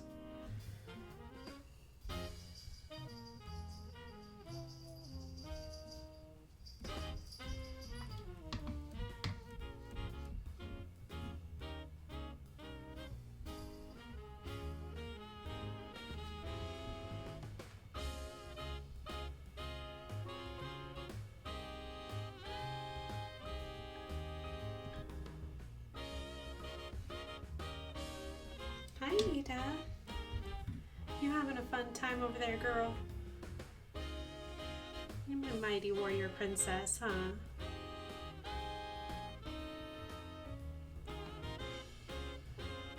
I won't show you, but she's been my mighty spider hunter. She has been killing the spiders down here, which I'm very grateful for.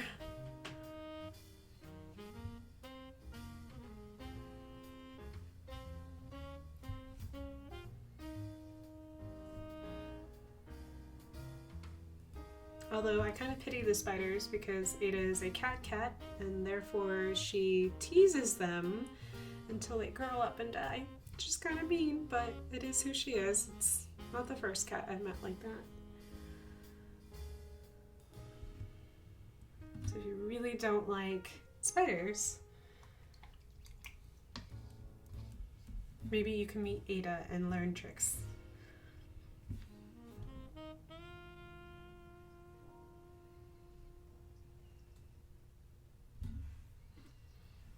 She is the master hunter. Didn't mean to let that purple go into that green, but just leave it be. We'll see what happens. Because that purple's got pink in it, so I'm not sure what exactly will happen there, but we'll see. Experiment.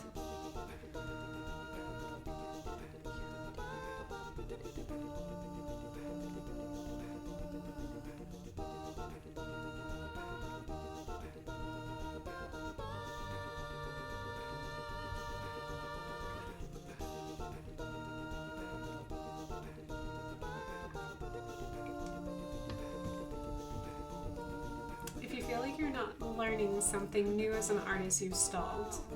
And not to sound old, but I've told that to so many young people, and it's so true. Like, that is a nugget of gold right there. Don't get stuck in a style. You can't just only draw anime. This is the last one I got a lot of slack for. Yeah. I did too.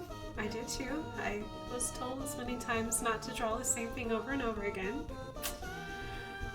But, you know, stepping outside our comfort zone and drawing something new. Human figure, I know, just for you, North, just like launched you in a whole new direction, and just really, I think that's the tool set that you needed. As soon as you walked into that human figure class, you're like, I know how to utilize these tools. I've already been doing this forever. I just needed a new way to look at it. Yeah, doing things differently is always good. Doing things you're not comfortable with, like, I don't like landscapes or still lives, so I don't show those sketches off, but I make myself do them. I'm also trying to learn how to expand my imagination, so bending the rules and combining shapes and objects together that don't belong together, but it's just fun and funky. Like, that's where I'm going to next, is just not relying on so much what I see, but relying on what I already know that I see. Like, I already know these shapes. I just need to trust myself to know that I can sit down and be like, someone asked me to draw something, I can just sit down and draw it. Getting there, slowly but surely. I'm working on it. It's a long process, but it's a fun process.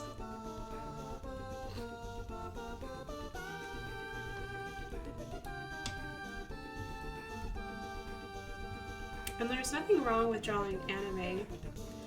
It's just fun. I like it when artists draw anime in a way that you never expected. So anime that's in the horror genre, that I can't really watch it, but like the way that they draw horror in anime fascinates me. Like, it's such a unique and distinct like way of looking at anime. So it's not all like cutesified, it's like grungy, and I don't know, I really like it.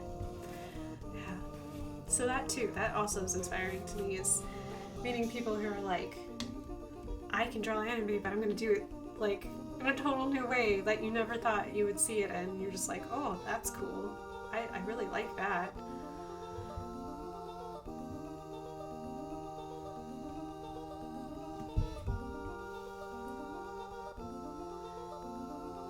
Let me see if I can say this Japanese right.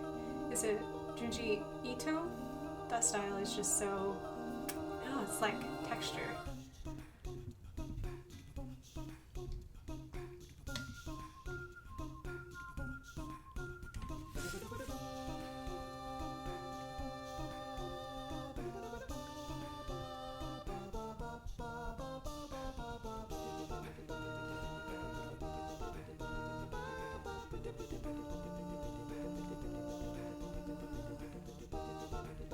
Also, finding what excites you is also really important. So, a lot of the artists that I follow on like Instagram and other places are artists that don't draw like me at all. Like, if you looked at my Instagram account and you looked at the artists that I repeatedly follow, you'll kind of be like, wow, she's got like this very macabre. But I like artists who are so opposite of me, so I actually enjoy looking at art that is more macabre than like pretty and cute, because I do cute things. I like things that make me really happy, but I'm also inspired by artists who are just like, no, I'm just diving into deep dark stuff, and you're just like, my brain doesn't work that way. It's so fascinating to see, which I'm sure, I don't know for them, I don't know if they're attracted to opposites too, like cutesy, bright, happy things. I have no idea. But it's always, yeah, some of the artists that I follow on Instagram are definitely what you would call macabre, but it's, I don't know why, it's fascinating to me. That's why I like Inktober so much, because I feel like it's my excuse to kind of like try it out, even though it's like hard for my brain to process. Don't worry, I don't think I'll ever get away from happy, bright colors. I don't think I could do macabre as like a way of doing art. I don't think my brain or my heart is in it, but it's a good practice for me. It's good for me because it's making me think differently.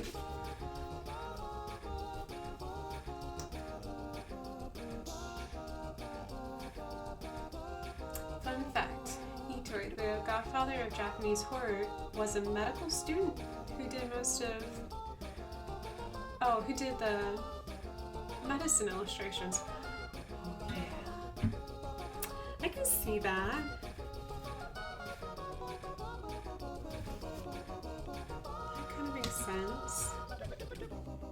Yeah, because if you look at a medical, like an actual medical textbook with either medical drawings or pictures, oh man, like the human body is complex. It's not necessarily like macabre, it's just like, oh, it's fascinating. It really is.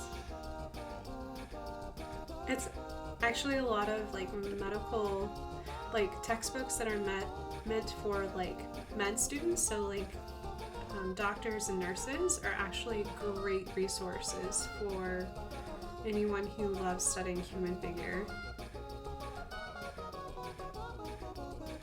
Because as an artist, like the more you understand your subject, the more you understand, like, you don't have to name all the parts, but the more that you understand how the muscle structures works on top of the skeletal structure versus like the skin on top of that, how that moves, like it just adds so much more to the way you see things and the way that you can manipulate.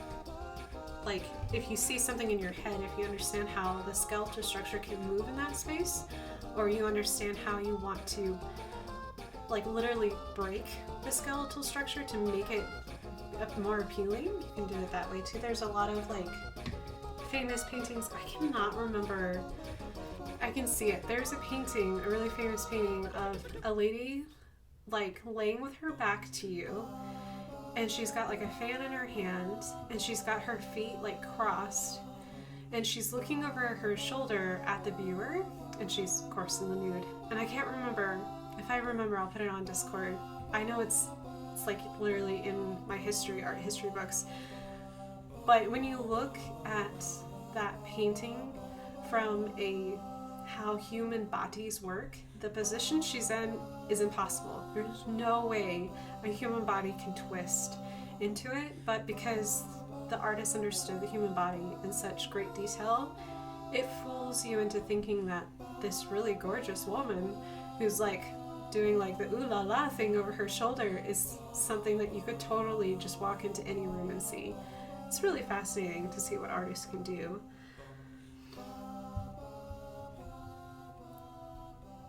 Hello, Nutan. How are you, Nut? He's a happy boy.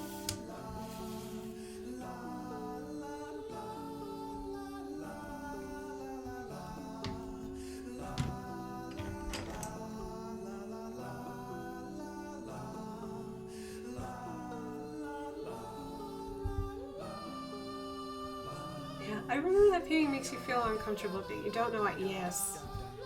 Yeah. Well, because when you're an art student and someone's been drilling into you, like, this is a skeleton, and this is how a skeleton moves, and this is how a body moves within a skeleton, then you look at that painting, you're just like, whoa. But it was a really famous painting because it was pretty, so.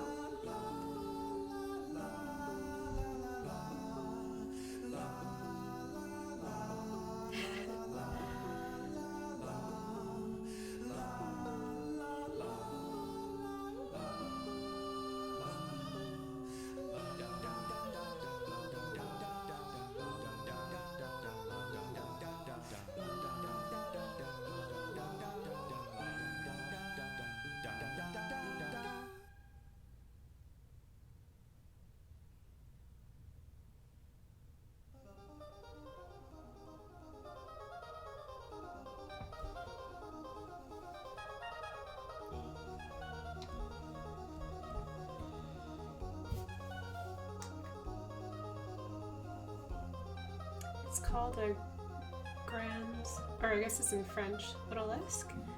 It is such an odd painting. It is an odd painting. People thought it was the thing though. It was really popular.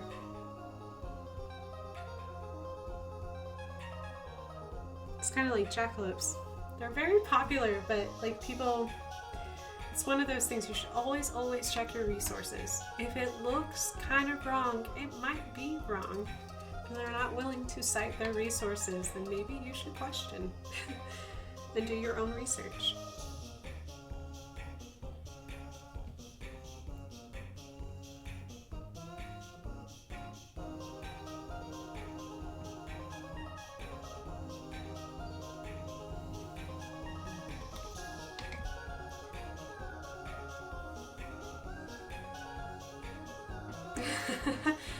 Oh my gosh, North, you definitely, if you guys don't follow North, oh my gosh, the master study she just did, was it this week? She finished this week or last week? Was just like, mwah, it was so good. It was so good. The textures, the position, the hair, the facial expression, oh, so good, so good. I'm so excited that you're doing more master studies and you're sharing them. They're just so, I don't know, you're so talented. Just can't help but beam.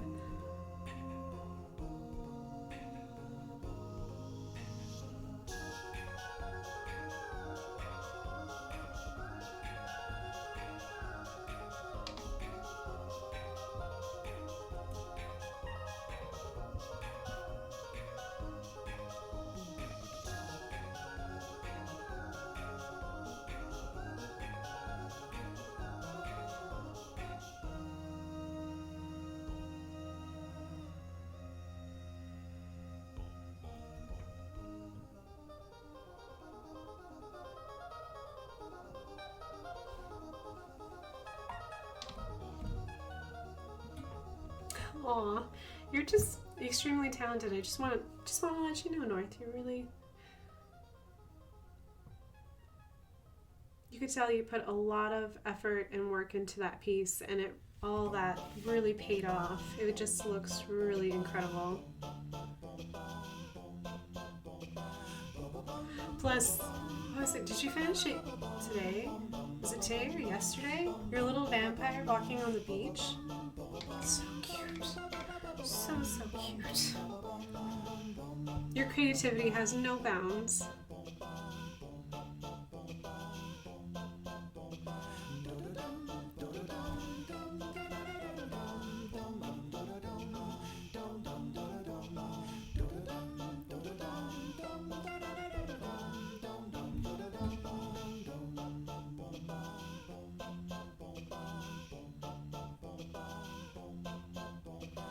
Hello, Ginger. Welcome. It's okay. You can relax here. No problem. I'm sorry your yard wiped you out, but at least it's mowed and you don't have to do it this weekend, so that's a positive plus.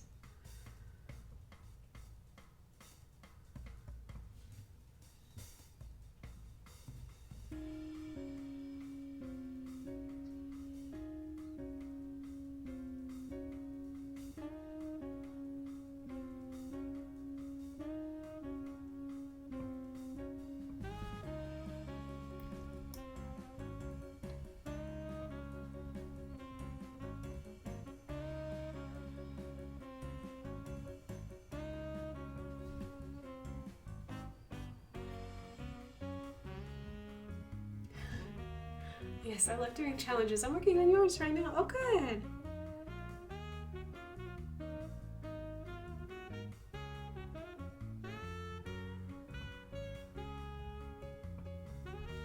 I'm curious to see what you can do if you're doing it through Procreate. I'm really excited to see how you make it come to life.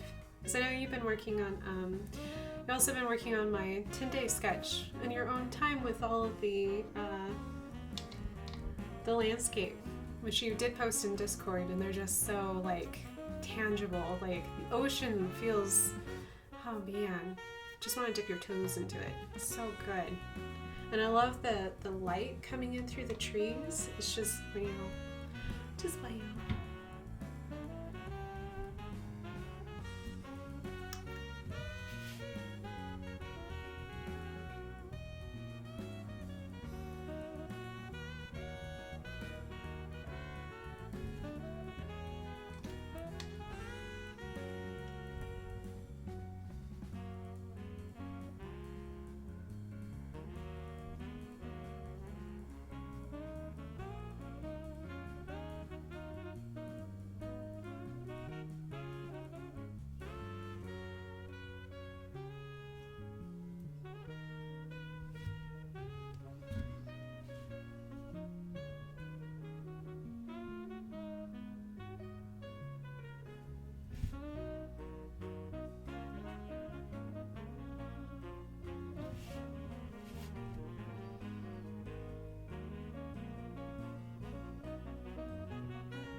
thank you. Yeah, I try to use words for my 10-day sketch challenge that encourage creativity, encourage you to use your imagination.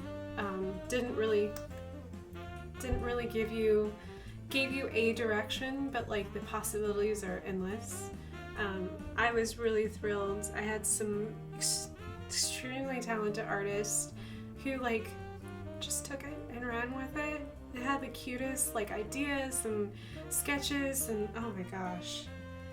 And they were so kind. They tagged me in most of them and tagged the 10-day sketch. So if you hadn't had a chance to look at their stuff on Instagram, oh man, it was just so much fun. So, and then in Discord alone, I mean, the emotion that was like brought up through how people like interpret different like prompts was just like, wow.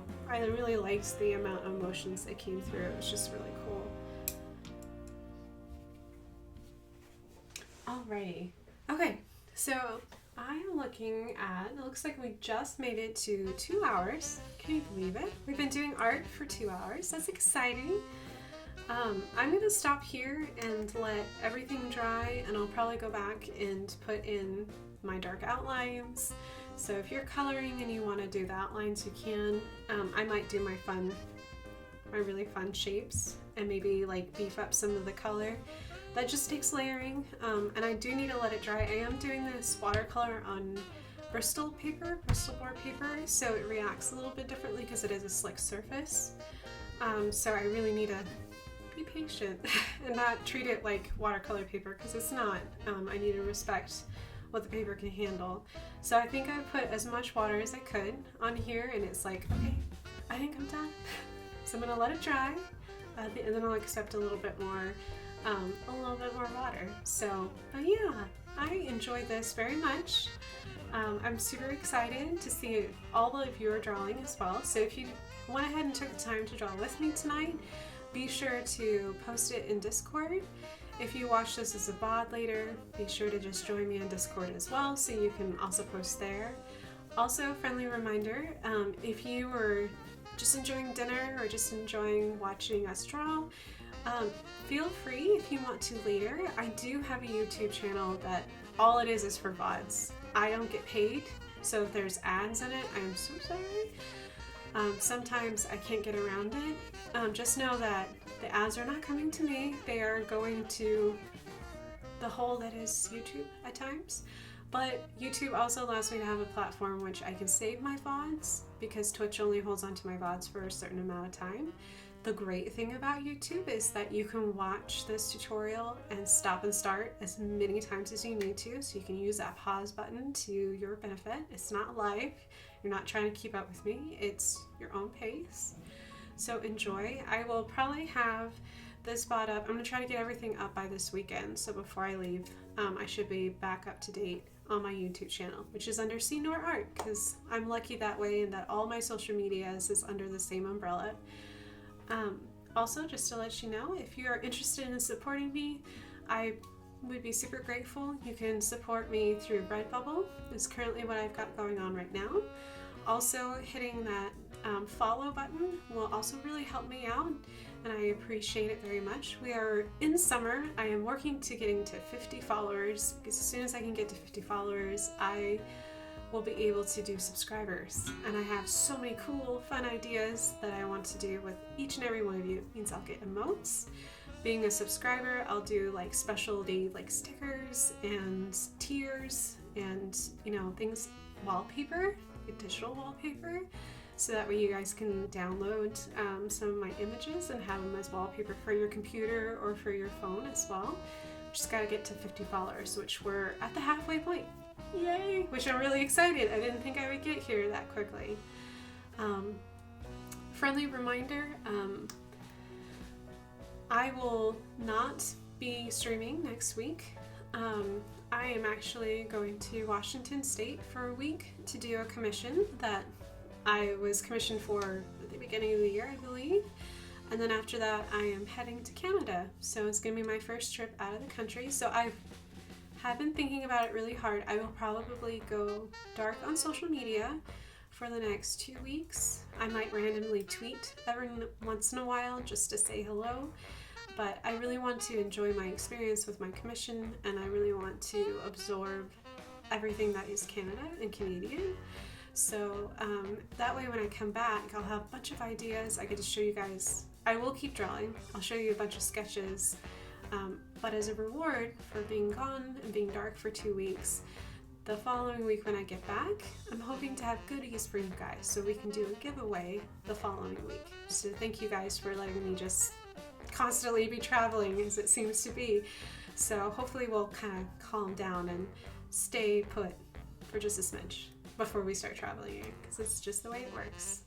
So I just want to thank you guys. And I just want to check up on chat before I let you guys go for the evening. So I don't want to miss anything.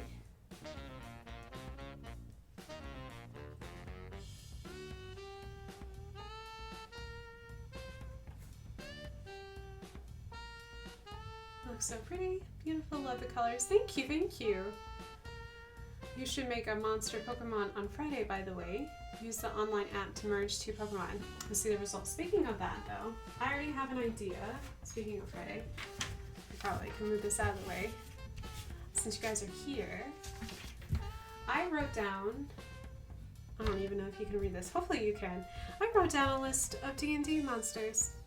I went to a random generator online, and through the random generator I pulled up monster names. And I'm gonna roll a d20 live on Friday, and I'm gonna draw a random Dungeons and Dragons monster. Yep, we're gonna start from the beginning all the way until I can get at least an outline done. So we're gonna do it D&D style. We're gonna go ahead and roll a d20 and let the fate happen. So I've got all kinds of monsters written out, everything from a flying sword to a blink dog to a shambling mound. I don't even know what that is. Umber Hulk is on there.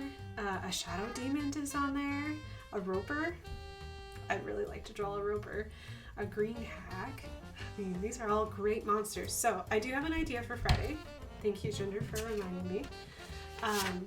I think that's what I'm going to do on Friday. So I'm going to do a D&D monster. I'm going to randomly roll for it, so I don't pick something that I like. It will be a challenge for me, and hopefully you guys will enjoy it too, because speaking of macabre, I just want to draw something funky. So we're going to draw something funky on Friday. So yes, thank you guys so much, by the way. I hope you're super excited. I will see you on Friday for a D&D monster, randomly picked through, I have 20 options of monsters. I have pretty D20s. I don't know which D20 I'll choose. I'll maybe let you guys choose my D20, and we'll see what we get. And yeah, I hope you guys have a great rest of your week. Thank you for all of the positivity, the encouragement, for the lurking, for the chatting. I appreciate you guys very, very much. And just remember to love yourself and to love others, and just make a little bright ray of sunshine. So, alrighty, howdy raid. Oh, well, hello. Hello, everyone. We're raiding right at the end. I appreciate that very much. Look what you've done. A raid! Well, I am ending my stream. However, before you guys go, I'll show you what we've been up to. Let me pull them out over here. We were doing jackalopes, and I was teaching how to draw a jackalope, so thank you for the raid very, very much. So what we did is we went ahead and we drew together in our sketchbooks. Let me pull this over. We drew jackalopes. So if you guys are just joining me, I am Kat. My arts channel is called Senior Arts. I do art on here usually 3 times a week. It is summer though, so I am traveling. So I appreciate the raid. Let me make sure that I don't miss it. Let me pull up here really quick. And thank you, Anamoth. I appreciate your raid of 20. That was very, very nice of you. And I also have Sit Back Chill just followed. I appreciate the follow as well. You're helping me so much. I am an itty bitty channel. I really appreciate it very much. Art is my passion. Thank you guys for coming and saying hello. Yes, and it's okay if you caught me at the end of the stream, because I'm gonna, before I go, I'm gonna write it down so I can look up your channel as well, so I can see what you're all about too. But thanks guys, I appreciate it. Let me write that name down really quick. So I always like finding new people to follow and subscribe to on Twitch. Is always so much fun. Yep.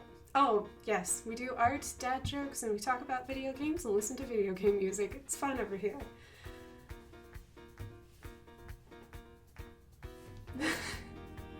That's so much fun.